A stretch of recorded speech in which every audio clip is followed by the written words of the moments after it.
My father refused to walk me down the aisle because of my sister's lies. But what happened at the reception left him speechless with regret. My wedding day nearly disintegrated, ripped apart by an unexpected treachery. Not from a stranger, but from my own flesh and blood, my father and sister. He actually preferred her petty party over accompanying me down the aisle. The instant he understood what he had done still sends shivers down my spine. I'm Cornelia. I was 28 years old when all of this occurred. Growing up in Allentown, Pennsylvania, our family appeared picture perfect. A nice home, mom's tulips, and dad teaching me how to ride my bike. My father, Adam, was my absolute hero. He was tall, with salt and pepper hair, and he had a dominating presence while smiling gently. He'd sit with me at breakfast every morning, his eyes crinkling, and tell me, "Cornelia, you have the brightest mind I've ever seen. You are going to change the world someday." Those words motivated me. When I got straight A's, he'd reward me with ice cream. My mother, Amber, served as the family study anchor. Her kind brown eyes and compassionate nature counteracted Dad's occasional strictness. She worked part-time as a nurse and always put us first. She would spend hours assisting me with homework or showing me how to make her renowned chocolate chip cookies. When I was 13, everything shattered. Mom began feeling weary, and after 3 months, we received the dreadful diagnosis: Stage 4 pancreatic cancer. The following 7 months were a flurry of hospital trips, hushed chats, and seeing my lively mother go away. Her death created a cavernous wound that we never properly addressed. My oldest sister, Katerina, was always complicated. Even before Mom died, she seemed to hate my strong relationship with Dad. She was tall and athletic. I was small and scholarly. Mom attempted to highlight our various skills, but Katerina took every compliment I received as a personal affront. After Mom left, the tension between us erupted. Dad immersed himself in his work, frequently remaining at the office until 9 or 10. I consider escaping the emptiness of our home. His absence left a void, which 15-year-old Katerina quickly filled, declaring herself as the new mistress of the house. "Dad's dealing with enough." She'd chastise me if I questioned when he'd be home. "He has important clients. We must be strong for him." I watched her shift into someone I hardly recognized. She began cooking, not like Mom's of course, and taking charge. Dad appeared grateful, and their bond became stronger, while mine with him frayed. His business success only made matters worse. He was elevated to senior partner, which resulted in more money but less time. Katerina expertly manipulated this, using guilt trips and emotional methods to cement her position as his favorite. "Cornelia just spent $75 on art supplies," she'd tell him, neatly omitting that it was for an unfinished school assignment. Or, "Cornelia said she doesn't need you at her band concert because she knows how busy you are," while I'd been counting down the days, yearning for him to come. By high school, Katerina had created a completely fictitious story about me for Dad. I was defiant, ungrateful, and only cared about my pals. The fact was that I had retreated into my art studies, trying to cope with the loss of both my mother and, increasingly, my father. The ultimate betrayal occurred during my junior year. I was nominated for a coveted arts scholarship. I'd been reminding Dad for weeks. The night before, I overheard Katerina talking on the phone with him. "Cornelia told me she doesn't want to make a big deal about tomorrow. She said having you there might make her nervous. Maybe just send a card." The next day, I sat alone at the event, watching other students and their joyful parents as I received my medal. Dad texted, "Congrats, have an important client dinner." I subsequently learned from his secretary that Katerina had called his office and claimed I had rescheduled the ceremony, forcing him to book another obligation. When I approached her, she simply shrugged. "You always want all the attention." It's pathetic. At 18, I couldn't wait to leave. I applied to universities on the other side of the state, anxious to get away from that toxic household. The University of Pittsburgh awarded me a scholarship, and I immersed myself in university life, only returning home for important holidays, where I had to put up with Katerina's subtle insults and Dad's distant politeness. I met Marco during my sophomore year. He was tall, compassionate, had a fast smile, and possessed a logical engineering mind that perfectly balanced my creative turmoil. Our coffee meeting for notes morphed into a 3-hour chat, and within a month, we were inseparable. Marco comes from a joyful, raucous family who welcomed me right away. His mother, Isabella, a kindergarten teacher, made everybody feel special. His father, William, is a civil engineer who has a dry sense of humor.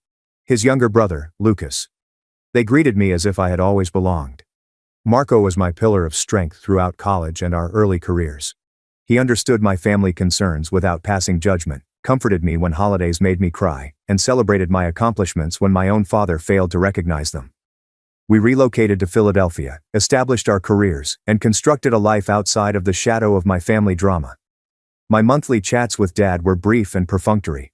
Katerina, who was now in real estate, continued to reside in our hometown, always placing herself as the faithful daughter, reminding me that she was looking after Dad. By the age of 26, I was a marketing executive. Marco was prospering, and our life together was more satisfying than I could have anticipated. The old wounds remained, but I was establishing a new life, a new family, in which I was appreciated and cherished. Marco proposed during our 5th anniversary. He had arranged a day similar to our first date, culminating with dinner at our favorite Italian restaurant. A tiny velvet box appeared along with the dessert. "Cornelia," he said, taking my hands. "You've made these past 5 years the best of my life. Your creativity, kindness, and strength amaze me. I want to spend the rest of my life with you. Will you marry me?" The ring was perfect, a vintage sapphire surrounded by tiny diamonds, unique like my artistic spirit. In the excitement of the moment, I ignored the worry of telling my family. For one beautiful evening, I simply wanted to be happy. The following morning, I called Dad. "Dad, Marco proposed last night and I said yes." The wait was a bit too lengthy. "Well, congratulations," he finally murmured, his tone flat, as if he were discussing a minor professional accomplishment. "He seems like a good guy. Have you set a date?" No excitement, no queries about the proposal, no invitation to celebrate, simply practical inquiries. "Not yet," I said, concealing my aching despair. "Maybe next summer." "Let me know when you decide," he said. "I should check my calendar." I hung up and tried to hold back tears. Marco discovered me and immediately understood. "He'll come around," he promised me, though I could tell he didn't really believe it. Katerina reacted much worse. I texted her the news, along with a ring photo, and her response was so effusively congratulatory that it was obvious she was lying.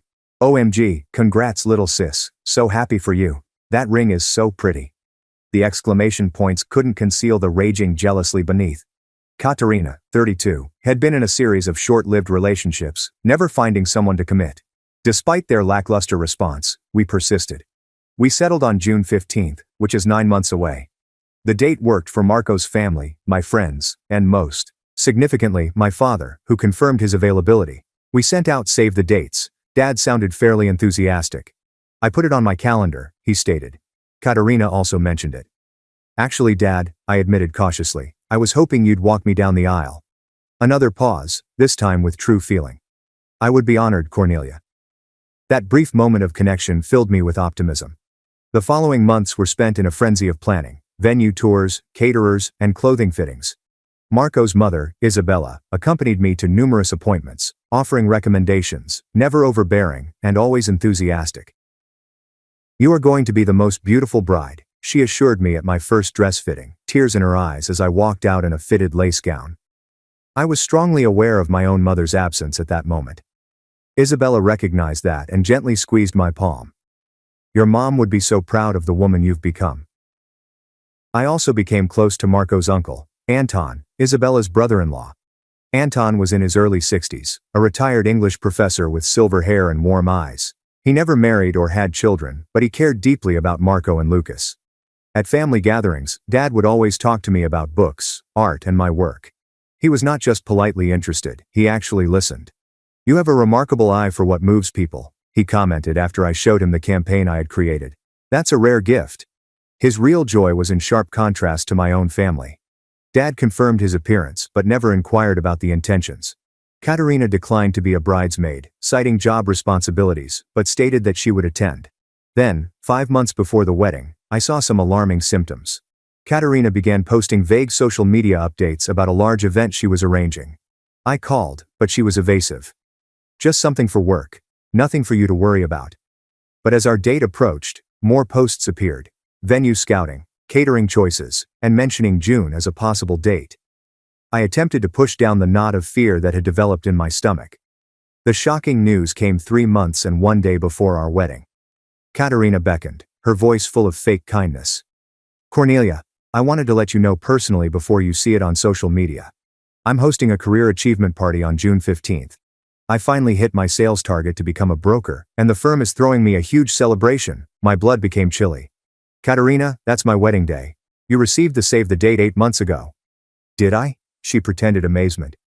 It must have slipped my mind when I was planning with the firm. Anyway, it's just a coincidence.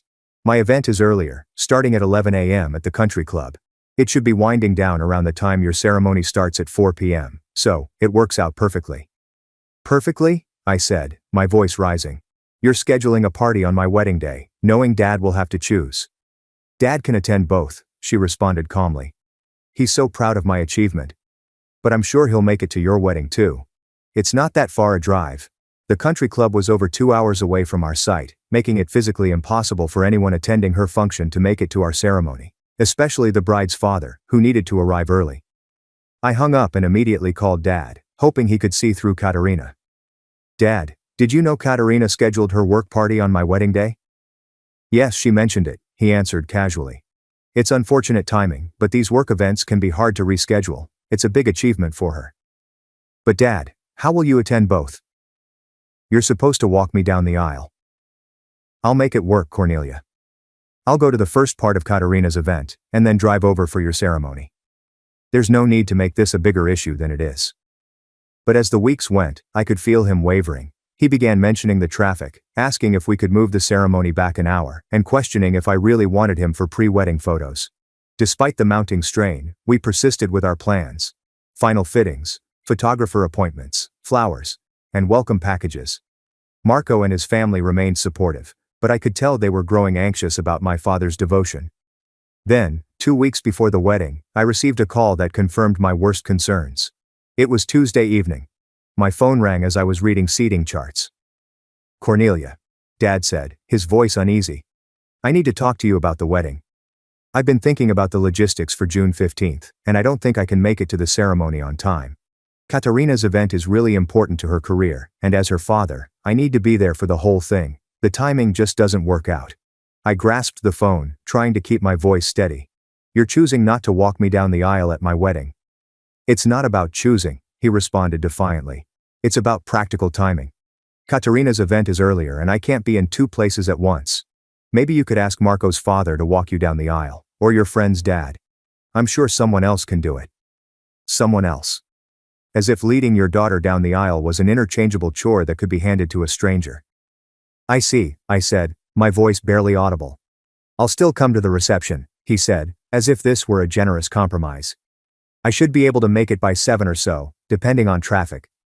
After murmuring farewell, I dropped the phone and slumped to the floor in sobs. Marco found me about 20 minutes later. He's not coming, I wept on his shoulder. He's choosing Katerina's party over walking me down the aisle. Marco gripped me tightly, his fury visible in his rigid shoulders. I'm so sorry, Cornelia. He doesn't deserve you. Marco politely suggested that we postpone. We could move it. Give your dad no excuse.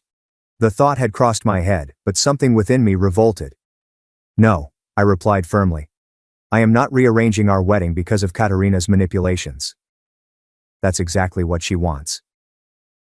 The next day, Isabella called to confirm information and could tell something was awry. I spewed out the entire story. Oh, sweetheart, she replied, her voice full of maternal concern. I cannot believe your father would do this to you. I don't know what to do, I admitted. Part of me wants to beg him, but I know that's what Katerina expects. She wants me to seem desperate. Listen to me, Isabella stated forcefully. This is your day. Yours and Marco's. Don't let anyone diminish it. Your father is making a choice he will regret for the rest of his life, but that is his burden to bear, not yours. Her comments strengthened me, but the question remained. Who would escort me down the aisle? The idea of walking alone felt like a public confession of my father's rejection. Later that week, Uncle Anton called. Marco told me what happened, he said gently. I hope you don't mind him sharing. Of course not, I responded, touched. I know this is a difficult time, Anton said. Family disappointments cut the deepest. His tone implied that he was directly familiar with this anguish. It sounds like you understand. More than you might expect, he stated. My own father studied literature instead of business. Some wounds never fully heal, but we learn to build beautiful lives despite them. His knowledge prompted new tears. Thank you for understanding, Anton. Anytime, dear. And remember, family isn't just about blood, it's about who shows up for you when it matters. 1 week before the wedding, I reached rock bottom. Despite enthusiastic emails from friends and final vendor confirmations, I found myself on the bathroom floor at midnight, overcome with despair. My father's absence left a gaping hole in the wedding, which was otherwise going brilliantly. The next morning, Marco recommended I meet Isabella for lunch. She was waiting in a quiet cafe. Marco is worried about you, she added, squeezing my hand. We all are. I'm trying to be strong, I explained, stirring my tea. I keep telling myself it doesn't matter, that I'm better off without Dad there. But then I think about walking into the ceremony alone, and I just feel abandoned. It's okay to feel that way, Cornelia. What your father is doing is wrong, and you have every right to be hurt. Isabella appeared to be gathering her thoughts while we ate our salads. There's something I think you should know, she finally said. Something about Anton that might help you understand why he called you. What about him? I inquired, raising my gaze. Anton is actually my late husband's brother, she explained. When I met William, Anton was already estranged from their parents. Their father was a very rigid, traditional man who never forgave Anton for choosing academia over the family construction business. I nodded, recalling Anton's words. What you might not know is that I was married once before William, Isabella added. A brief, unfortunate union when I was very young. When I decided to marry William, my father refused to attend because he thought it was shameful for me to have a second wedding. He said it would embarrass him. That's terrible, I mumbled. It was Anton who offered to walk me down the aisle, she replied, smiling slightly. He understood what it was like to be rejected by a parent. He told me, Isabella, you deserve to be given away by someone who celebrates your happiness, not someone who judges it. Her narrative had a strong emotional impact. I had no idea. Anton never had children of his own, Isabella explained. But he's been the most wonderful uncle to Marco and Lucas. He attends every school play, graduation, every important moment.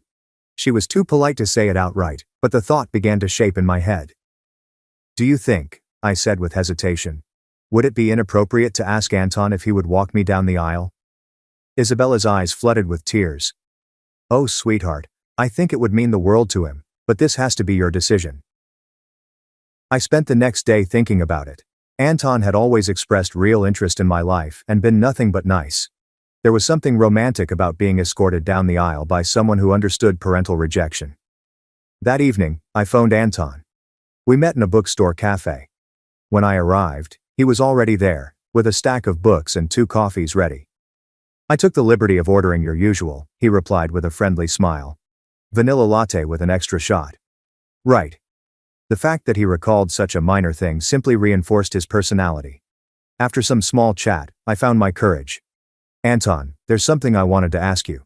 He placed down his coffee and gave me his entire attention. Anything, Cornelia. I don't know if Marco told you, but my father has decided not to walk me down the aisle. The words were still painful to speak. Anton nodded solemnly. Marco mentioned there was some conflict. I am truly sorry. I took a deep breath. Isabella told me how you walked her down the aisle at her wedding to William, and how meaningful that was to her. I was wondering, I would be honored if you would consider doing the same for me. Anton's expression changed from surprise to intense emotion. He was speechless for a moment, his eyes watering. Cornelia, he finally responded, his voice heavy. I cannot tell you what this means to me. Are you certain? This should be a special moment with someone you are close to. I am absolutely certain, I responded, growing more certain by the second. You have shown me more genuine interest and support in the years I've known you than my father has in a decade. I would be proud to have you walk me down the aisle. Anton moved across the table to take my hand. Then I accept with all my heart. It would be one of the greatest honors of my life. The weight that had been crushing me for weeks now seemed lighter. Anton was correct. Family was defined by who showed up, not just shared DNA. The final days before the wedding were a blur. Throughout it all, I felt a renewed feeling of tranquility. I made one more attempt to contact my father, calling him 3 days prior.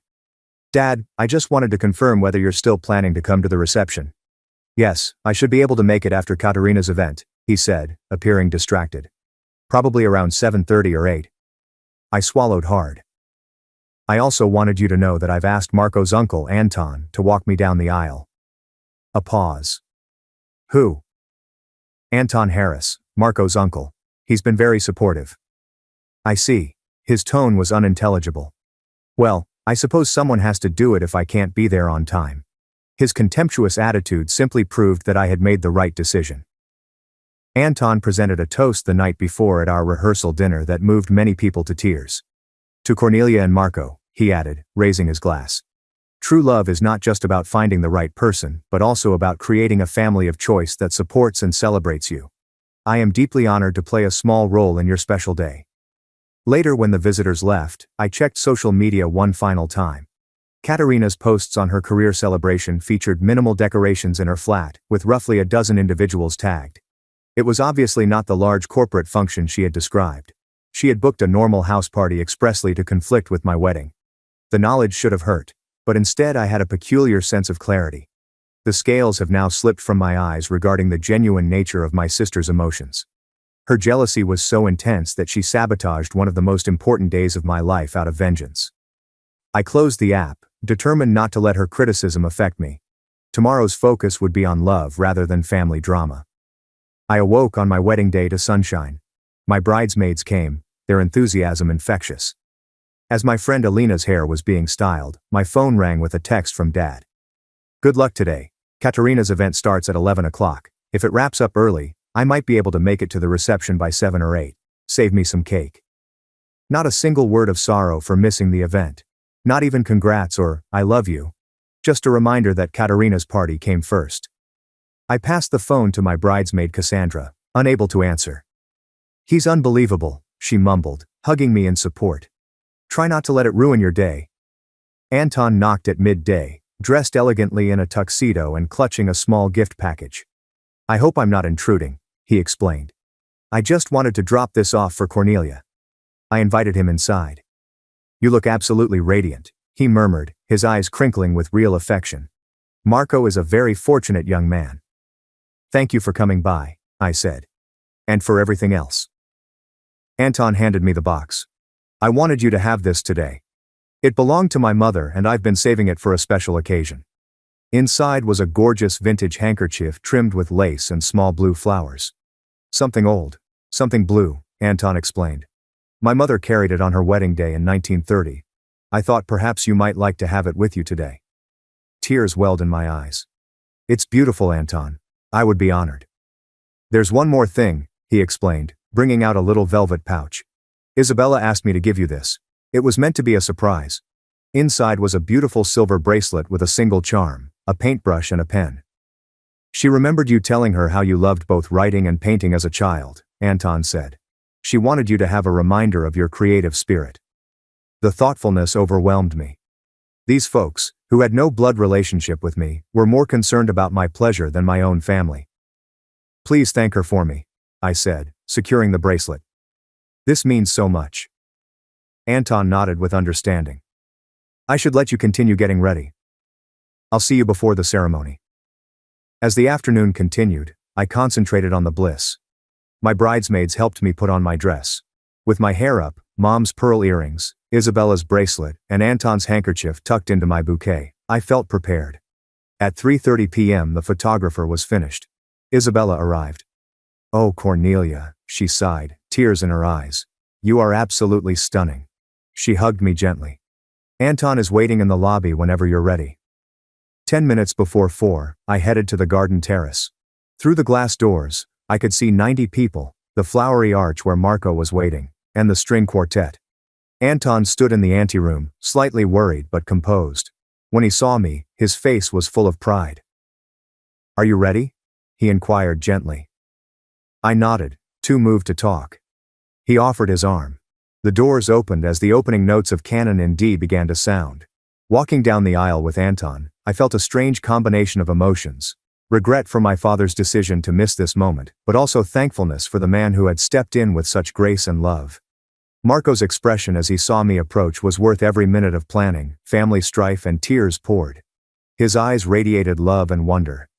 And in that moment, I realized we were starting our own family, one based on mutual respect and true caring. The ceremony was just what I had dreamed for. We exchanged our own vows, agreeing to support each other's goals, speak openly, and pick each other every day. When the officiant called us husband and wife, the applause enveloped us like a hug. The cocktail hour and supper were full with laughter, toasts and dancing. Marco's father offered an emotional message. Anton's toast caused happy tears. By 8:30, it was evident that my father would not make it to the reception. I tried not to let that cloud my emotions as Marco and I performed our first dance. As the evening continued, I spotted my cousin Timothy enter, appearing flustered. He was Mom's nephew and was always kind. He was also one of the few family members who had maintained contact with both Katerina and me. After greeting him, I mentioned his late arrival. "I'm so sorry," he stated with genuine regret. "I stopped by Katerina's event first, thinking I could make both. But Cornelia, there's something you should know." He led me to a quiet spot, his countenance solemn. "That party Katerina had today, it wasn't what she told everyone. It wasn't a work event at all." My stomach constricted. "What do you mean?" "It was just a regular gathering at her apartment. Maybe 15 people total. Mostly her friends from the gym and a couple of co-workers. There was no company recognition, no achievement celebration. I asked her colleague Miriam about the broker promotion, and she looked completely confused. The consequences were astounding. So she lied about the whole thing just to create a conflict with my wedding." Timothy nodded grimly. "That's not all. I overheard her talking to your dad. She's been telling him for months that you didn't really want him at the wedding. That you only asked him to walk you down the aisle out of obligation." "What?" "That's completely false." "I know, and there's more." Timothy took out his phone and showed me a text discussion between him and Katerina from months ago. Katerina frankly acknowledged that she had purposefully scheduled her party on my wedding day. She wanted to make Dad pick. The revelation was both stunning and somehow validating. All these years I assumed I was being paranoid about Katerina's manipulations. This was confirmation that she had been aggressively destroying my relationship with our father. "Does Dad know any of this?" I inquired. Timothy shakes his head. "I don't think so. I tried to tell him today, but Katerina kept interrupting and eventually pulled him away." "I'm so sorry, Cornelia. I should have realized what was happening sooner." I hugged my cousin and thanked him for being honest. "Thank you for telling me, Timothy. At least now I know the truth." I tried to assimilate the new knowledge. Half of me wanted to contact my father right away and expose Katerina, but another half realized it was my wedding day, and I deserved to enjoy it. I joined Marco on the dance floor, pushing off thoughts of my sister and father. This day was about love and the future, not the tragic past. The reception was winding down around 10:30, with just around 40 attendees remaining, when I spotted a ruckus near the door. My heart skips a beat. My father's tall figure entered the ballroom, looking uncomfortable in a hastily put-together suit. Marco noticed him and grasped my hand. "Do you want me to run interference?" I shake my head.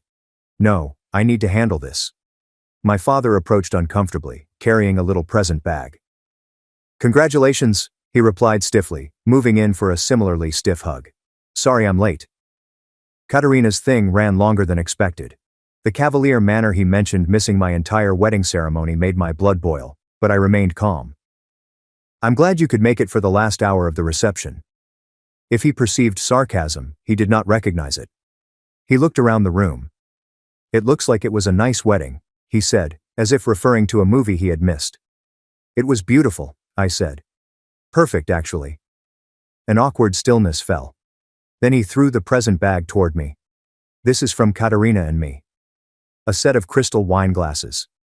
"Thank you," I replied, placing it aside. "Would you like a drink?" He nodded as we proceeded to the bar. As the bartender prepared his scotch, my father finally addressed the question I was waiting for. "So who ended up walking you down the aisle?" "Anton Harris," I responded. "Marco's uncle." My father frowned. "The older gentleman in the navy tuxedo, the one who gave that toast earlier?" I nodded, noticing Anton speaking with Isabella and William. "Yes, that's him. You had a stranger walk you down the aisle." His tone was astonished, as if I'd made an idiotic decision. "He is not a stranger to me," I stated firmly. "He has been part of Marco's family for years, and he has shown more interest in my life and happiness than you have in a very long time." My father's cheeks reddened with rage. "That's not fair, Cornelia. I have always supported you." "Have you?" I asked, years of sorrow finally coming to the surface. "You missed my art scholarship ceremony because Katerina told you I didn't want you there. You forgot my college graduation dinner until Marco's parents reminded you. And now you skipped my wedding ceremony for Katerina's fake party. Fake party? What are you talking about? At that point, Timothy approached. Dad, I'm glad you made it, even if it is just for the end of the reception. My father nodded curtly. Timothy, what is this Cornelia is saying about Katerina's party being fake? Timothy stared between us, recognizing he had walked into a heated exchange. I was just telling Cornelia earlier. The party today wasn't a work event, it was just a regular get-together at Katerina's apartment. That can't be right, my father protested. Katerina said it was for her broker promotion, the firm was sponsoring it. I asked her colleague Miriam about it, Timothy explained gently. There was no promotion, no company event. It was just a party Katerina planned on the same day as Cornelia's wedding. My father's countenance changed from disbelief to perplexity. Before he could react, Anton approached. Cornelia, Marco is looking for you. I believe it's almost time for the sparkler send-off. My father looked at Anton with hardly hidden contempt. You must be the uncle who walked my daughter down the aisle. Anton offered his hand pleasantly. Anton Harris. You must be Adam. It's good to finally meet you. My father snubbed the outstretched hand. I don't understand why my daughter needed to have a stranger take my place at her wedding. Dad, stop it, I hissed, mortified. Anton stayed composed. I can understand your confusion. It was an honor to support Cornelia on her special day, especially knowing how important the ceremony was to her. My father scoffed. Important to her? If it was so important, she could have scheduled it on a day that didn't conflict with her sister's event. My wedding was scheduled 9 months ago, I explained. Katerina deliberately planned her party for the same day, and Timothy has proof of it. Timothy reluctantly showed my father the texts. My father read them, his face becoming paler. This cannot be right, he murmured. Katerina wouldn't do this. She's been doing it for years, Dad, I explained, my voice breaking. She's been deliberately driving a wedge between us since Mom died. She lied to you about me not wanting you at my art ceremony, about me not caring if you came to my graduation dinner, and now about me not really wanting you to walk me down the aisle. My father appeared shocked.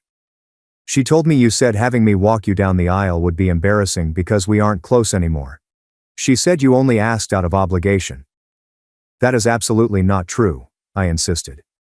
I wanted you there. I have always wanted you in my life. My father appeared to have a sudden realization. Years of deception finally became apparent. His look changed from confusion to rage. I need to speak with Katerina, he replied abruptly, taking out his phone. Not now, I urged. This is my wedding reception. But he was already dialing and moving away. Anton gently placed his hand on my shoulder.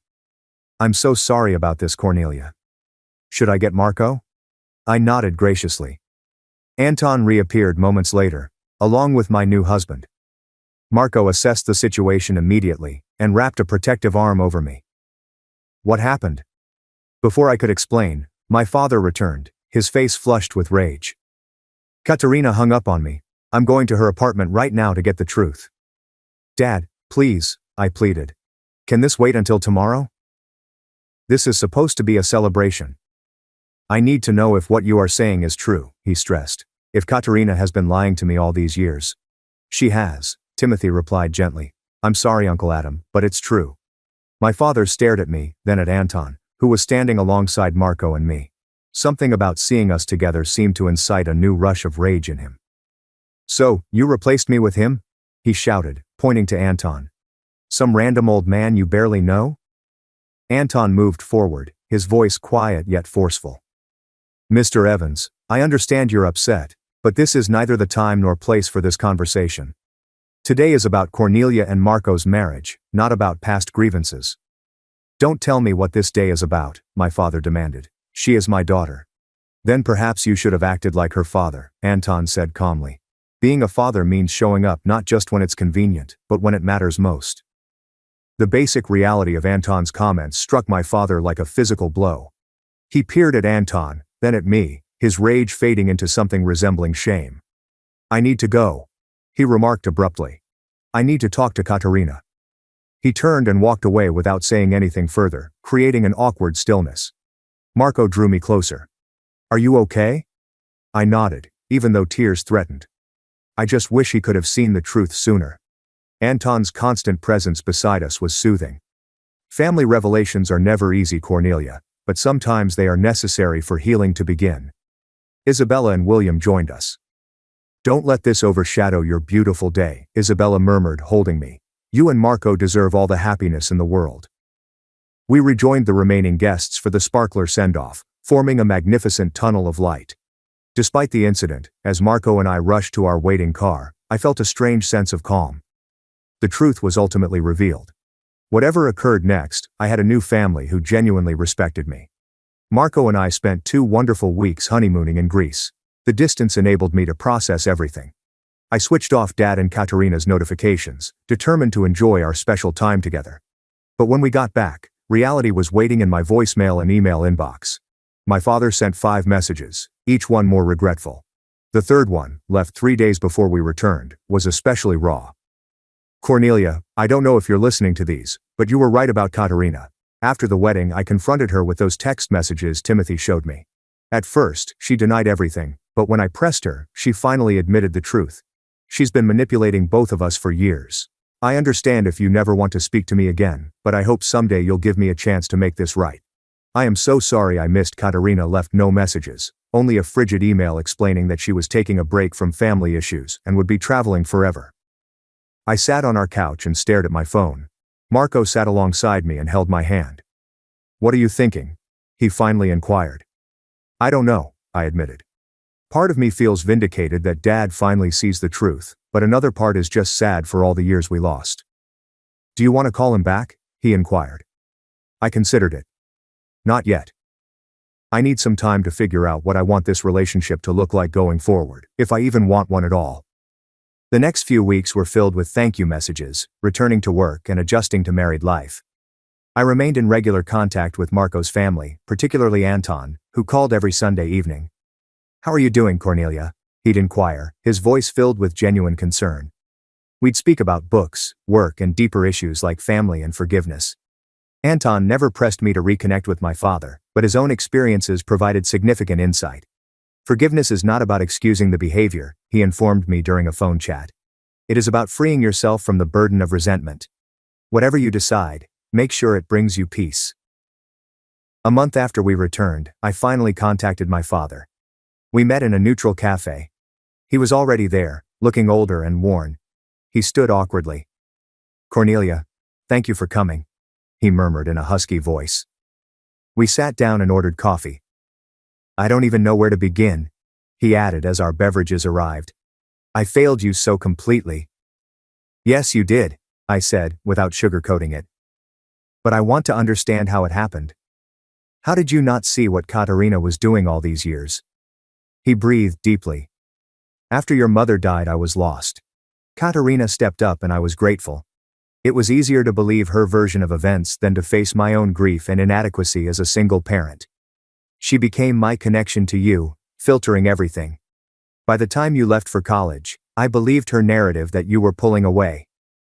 I never wanted to pull away from you, I told you. I just couldn't handle Katerina's constant manipulation. It was easier to distance myself. I understand that now," he said.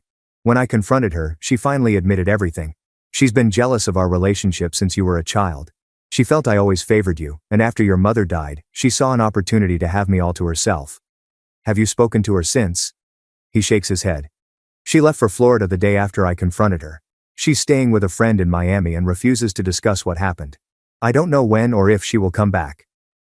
We talked for nearly 3 hours, discussing sad memories and misunderstandings.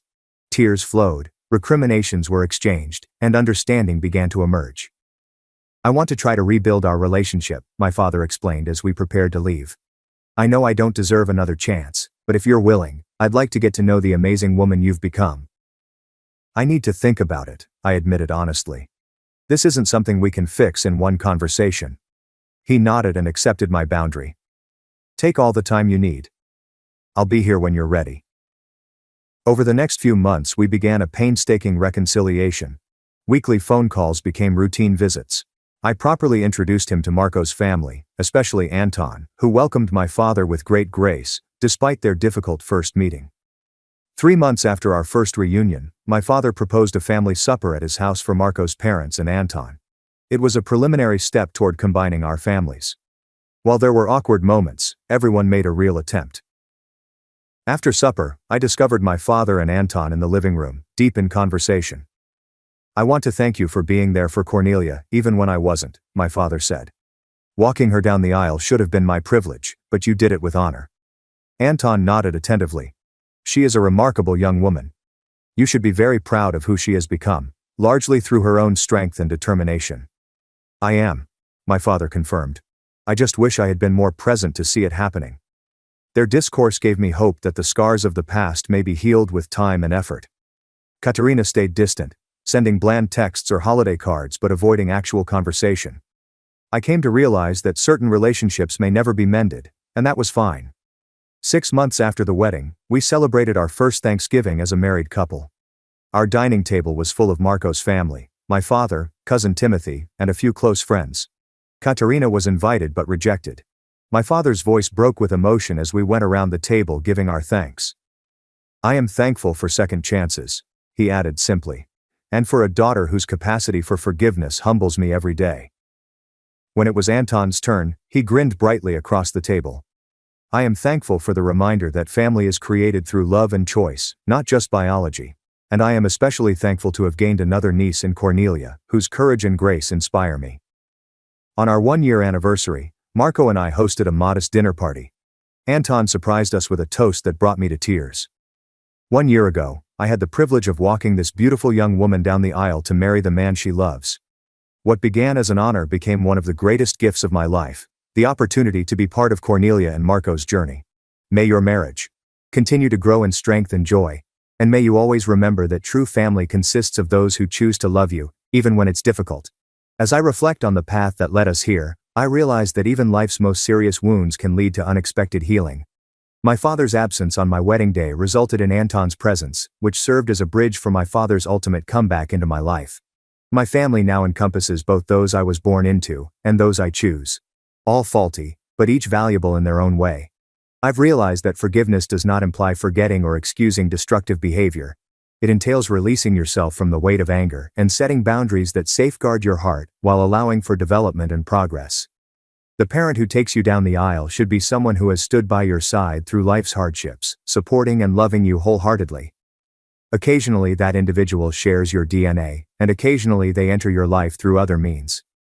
What matters most is not who stands by you on a single significant day, but who shows up on all of the subsequent mundane days. I am grateful to have found my tribe, people who choose me every day, just as I choose them.